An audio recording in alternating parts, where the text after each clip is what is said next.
What's up, everybody? This is Wakeangel2001 coming at you with another r/Wakeangel2001 video. I am going to skip some of the posts because, like I said, there was a little bit of a thing with drama between Amy and Sally supporters. I'm going to just skip over those posts. Everyone just seems to want to forget about those things, so I don't think anything's lost. So we're going to start with some more information about the Knight's data mining. Apparently, Sparkle Wolf has posted updated versions of the selfs. Me, myself, and I. Well, let me just read the thing. There have been some new Knight's data mining news. In light of the new discovery, I've tweaked my self-fan design to better reflect it. That info comes from the hard work of the Knight's Discord I'm in and their data mining efforts. Head found by user Schlock. I captioned this picture, me, myself, and I. So, yeah, like, these look like Nightmarins with, these things. These 3D models that have been ripped from the game. Very interesting. Interesting designs. Really cool. Really cool.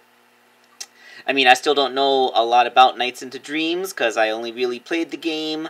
I played the game on the Wii. I played the original Saturn game once, but I didn't really gain any proficiency in it. So, yeah, that's really interesting stuff if you're into Knights.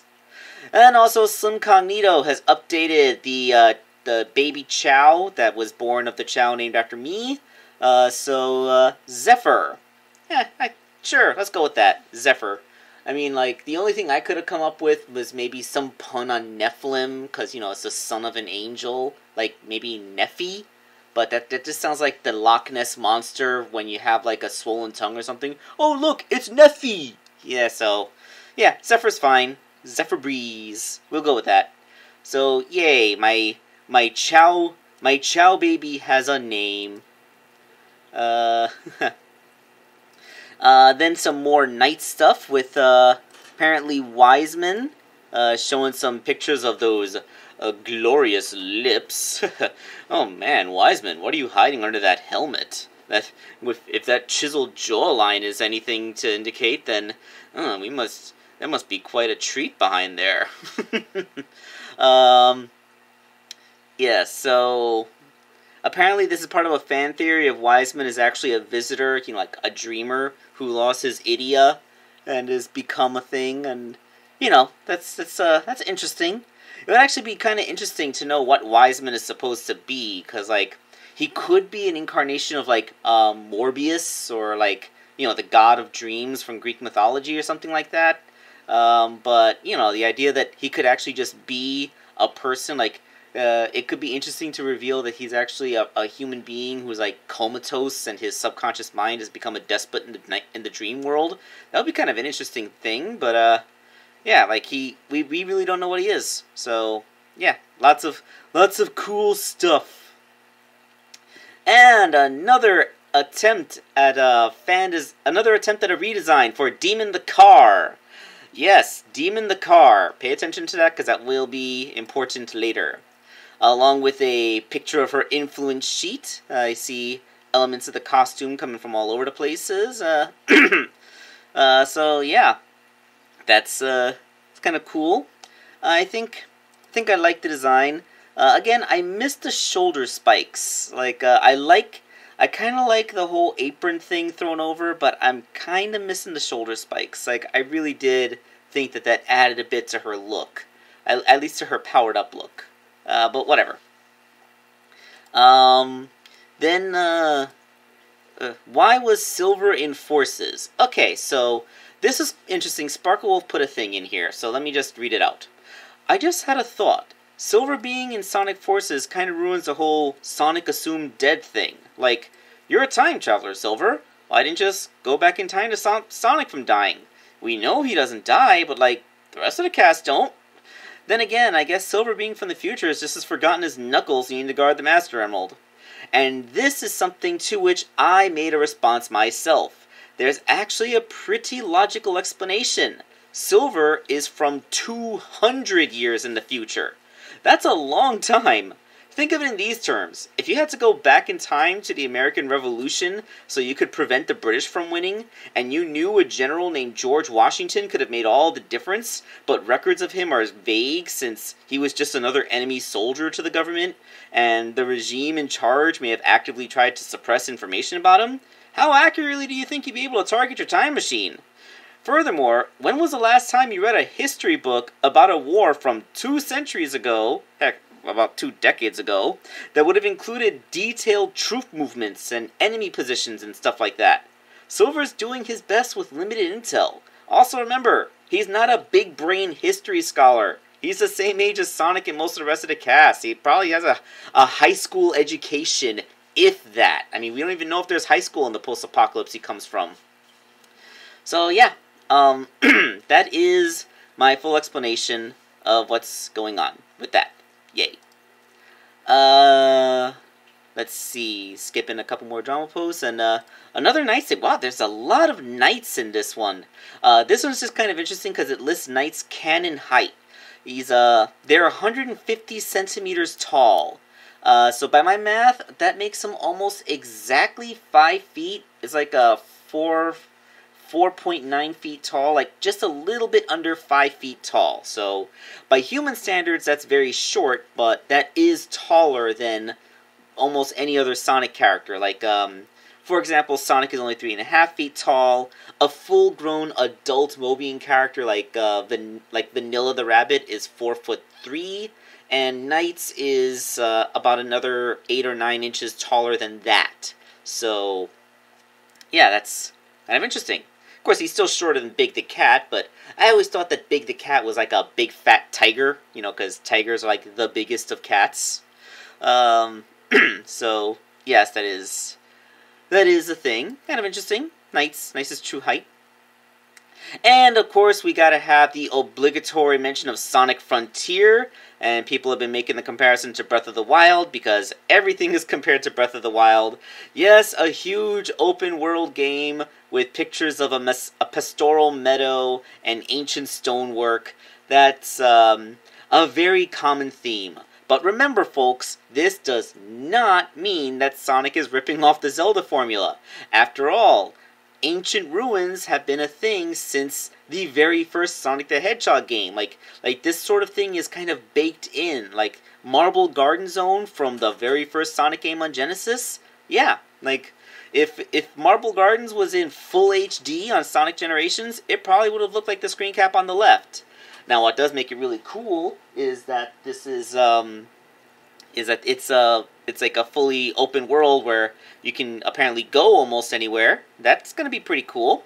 I just hope that it's not a big empty place that you get lost into easily, because like with Sonic 2006 and Sonic Unleashed HD version, those overworld maps got to be an annoyance, as you would literally get lost. Like either have there always be something to do, make it easy to find your way around, like maybe like a comprehensive map screen, or at least have some indication on where you're supposed to be going.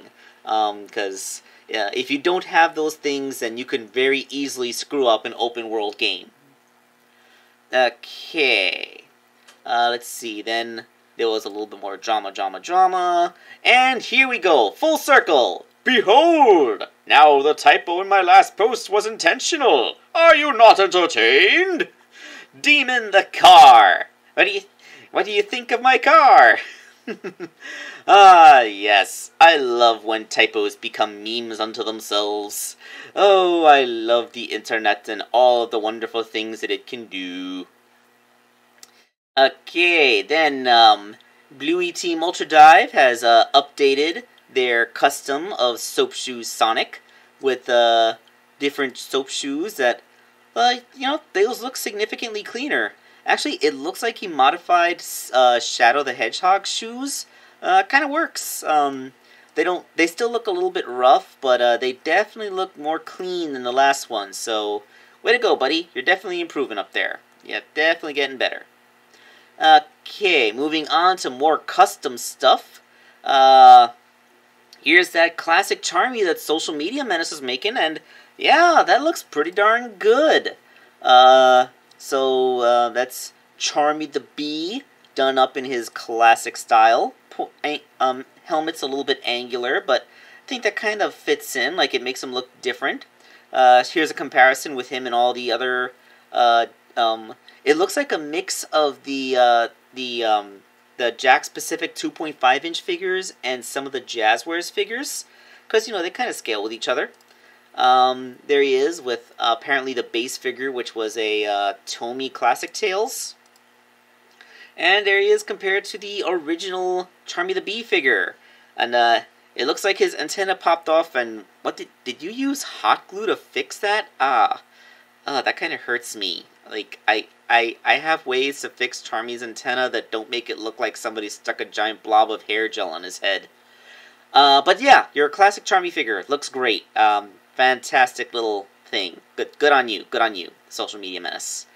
And there's even more customs as Jimmy Jackson posts his picture of Metal Scourge. I like how he's in the pose from his actual introduction in the comic. Metal Scourge. One of my earliest customs was a Metal Scourge figure. I mean, you just take a Metal Sonic figure, do some very slight repaints to the some resculpting on the forearm and chest, and repaint him. Yeah, it's one of the easier customs to do. He also showed how you can use ball joint things. Those look like Figma hobby joints, but they give Metal Sonic better elbows. And I'm saying, like, Jakks Pacific, you very easily could have done this. Like, in fact, you did do this, because if you look at the arms, like, the peg going into the forearm is like a peg so that the forearm rotates. But the forearm doesn't need to rotate because the wrist already rotates. All you had to do was flip it around so that the peg would go into the bicep so that that could rotate. And then that would have been it. Like, you put your elbows in backwards, Jakks Pacific. But yes, like, that could have gone for me, like, that and not using that lifeless dull gray for them would have made your Metal Sonic figures so much cooler. I don't know what happened. What was that about? I don't know. You're weird, Jakks. I don't know why you did that at all, really. Moving along. Zephyr evolved. Look at that. Zephyr's evolved. I don't know what he evolved into, because I never really got that into the Chow minigame back in the day. So it's nice to see my little Chow son is growing and becoming stronger. Good on him. Good on him. Then Puyo Puyo Arl Custom. Could you use a Jakks Pacific Amy figure to make into Arl from Puyo Puyo? Looking at that, yes, that looks quite doable. I do believe I would be able to do that. And anyone who actually watches my channel regularly knows that I already used the Amy Rose figure that I got to make a custom of post-Super Genesis Wave Sally. So, haha. And yes, in fact, the Amy Rose figure might actually be easier to customize than almost any other Sonic figure. Now, it remains to be seen if the upcoming Rouge the Bat figure will be the same, but, like, hopefully I'll get my hands on her soon and we'll know that. Then Studio Mammoth 2000 uploaded this, trying to make his own Sonic Boom version of Sonic that will match the 2.5-inch Jakks Pacific figures. That's really clean sculpting. Holy crap, that looks amazing. So yeah, coming out pretty great looking. Man, the only thing is that it doesn't look like those legs would be articulated. But I don't know, like, the raw sculpt of it looks pretty darn good. So yeah, looking forward to seeing this thing completed. Now, Sparkle Wolf posted something about Five Nights at Freddy's. I know Angel doesn't care about Five Nights at Freddy's, darn right. But I just wanted to vent my hate for the official Funko Security Breach figures. Venting hate about Five Nights at Freddy's. You have my attention. On the left is their figure, and on the right is an official render of Glamrock Freddy. They just tweaked their old molds and hope no one would notice or care. So, apparently Glamrock Freddy is built like a superhero and looks kind of badass, but they just took the chubby old potato body of the Five Nights at Freddy's mechs before and added shoulder pads. Way to go, Funko. Wow. Couldn't spare the extra money to make a new mold. is Five Nights at Freddy's that unpopular? Like, that you couldn't spare the money to make tooling for new molds? Especially, like, I'm looking at that, and that looks like something I could have used as a custom base. Maybe Myton from Sonic Boom, maybe? I mean, a superhero robot body like that definitely could have made some cool stuff. Oh well. Moving on from Educational Ad 376, they made their own jack scale Deek Sonic, just like the one that I made. In fact, they even use a 3D printed head, just like me, except it's a different 3D printed head. You can tell by the half-lidded eyes. Now the thing is, despite the different expression, that looks really, really similar to the 3D model that Corey Sonic Fan made for me, to the point where I actually had to ask, did you modify Corey's model, or did you happen to find one that looks that similar? And apparently this particular model was made by a different modeler called J.C. Thornton. He's got a website, so I'm assuming you can search for J.C. Thornton, JCTHORNTON, and there's a space between the JC and the Thornton. So yeah, try googling that if you want to get this head model. But yeah, that's that's kind of cool. So apparently they express interest in Corey's model as well. So I'm gonna email them ahead. I got permission from Fanatic Mitchell, who technically speaking, Fanatic Mitchell commissioned Corey to have that Sonic head made, so technically the model belongs to him, but he has been generous enough to say, like, I'm free to give the model to whoever should ask, so there we go. So yeah, maybe they'll print out the alternate head. That could be cool. Very cool. Moving on. Another quick little custom. Painted the rings on the Amy figure to be gold instead of the yellow that they're originally in. That looks cool. I mean, they are supposed to be like bracelets, and that dull yellow did kind of make them not look good. And of course, this one has some memes. Amy, Super Shadow, rings that should be gold, not yellow. Yes. I think that's supposed to be like that thing from Predator, where Arnold Schwarzenegger and the other guy, like, they did that manly handshake where you can see their biceps flex, and that's such a common meme that it was even on an episode of My Little Pony. And then, of course, there's a follow-up to the meme showing them doing the thing, and then Shadow going super in her grip. That's adorable. I love. And then there's just a big old group shot. Yeah, fun times. I love. I truly do love. Here's Surge the Chenrek from Mugi Mikey How to Draw stream. I don't know who Mugi Mikey is, but that's Surge the Chenrek, alright. And I do love that Surge is getting so much happiness, so much joy. And I'm pretty sure that Surge is kind of supposed to be a reference to Scourge from the Archie comic, because they made it even more obvious that she's a reference to Ashura from the Sonic 2 palette glitch. But like with the sharp teeth and the devil may care gangster personality that she has going on, she's very similar to Scourge. So yeah, Surge, very similar, and even the names like Surge. I can't wait for issue 2 of Imposter Syndrome to come out, because I'm excited to see what becomes of this. Alright, now, if anybody remembers from my last Reddit video, there was the picture of this very sus-looking image of what looked like an imposter head on my legs.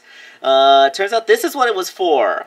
It looks like a flash puppet for Friday Night Funkin' with Angel the dog. So, yeah, like, all the parts. I'm assuming that these things could bounce around and animate freely, as, like, I really don't know too much about Friday Night Funkin' aside from the memes that people have referenced, so, yeah, that's as good as I'm going to be able to get here. So, yeah, kind of cool, a flash puppet. Here is a makeshift plush concept of Angel the dog, posted by Bulbasquirtle. Bulbasquirtle, I remember you referenced me in some of your YouTube videos. Yeah, check out Bulbasquirtle on YouTube. He makes some pretty cool YouTube videos, and he has way fewer subscribers than me. I think he still only has a couple thousand at most. So he's pretty cool with the nerdy Sonic stuff, and yeah, I kind of respect the passion. So go ahead and check out Bulbasquirtle. And last but not least, you know you're the Rouge guy when most of the Google search results are your custom. Hopefully one day that clears up. So yeah, Jakks Pacific is making an official Rouge figure. But if you put Jakks Pacific Rouge the Bat into a Google search, you will instead get pictures of my customs. I've only made 2, but they already dominate the search. Like, wow, they're right there on top of the search field. You see my videos, you see postings that other people have made about them. That's hilarious. I have beaten Jakks Pacific in the Google war.